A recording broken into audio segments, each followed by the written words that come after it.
اعوذ باللہ من الشیطان الرجیم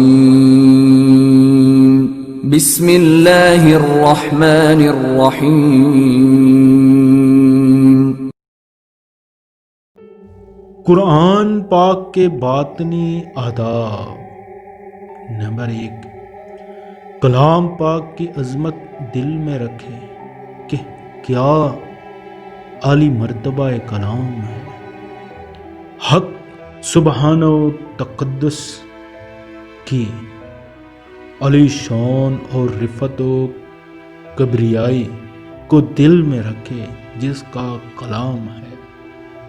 دل کو وسوسہ و خطرات سے پاک رکھے، معافی کا تدبر کرے اور لذت کے ساتھ پڑھے۔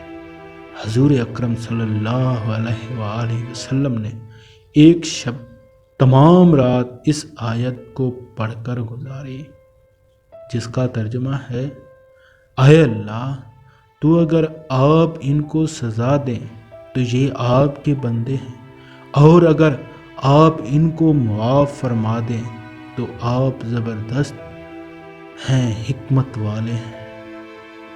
سعید بن جبیر رضی اللہ تعالیٰ عنہ نے ایک رات اس آیت کو پڑھ کر صبح کر دی اور وَامْتَازُوا الْيَوْمَ أَيُّهَا الْمُجْرِمُونَ، او مجرمو، آج قیامت کے دن فرما برداروں سے الگ ہو جاؤ۔ جن آیات کی تلاوت کر رہا ہے دل کو ان کے تابع بنا دے۔ مثلا اگر آیت رحمت زبان پر ہے، دل سرور محض بن جائے، اور آیت عذاب اگر آ گئی تو دل لرز جائے۔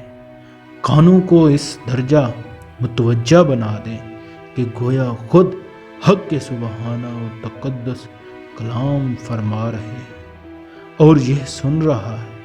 حق کے تعالی شانہ محض اپنے لطف و کرم سے مجھے بھی ان آداب کے ساتھ پڑھنے کی توفیق عطا فرمائے، اور تمہیں بھی۔ اللہ اکبر۔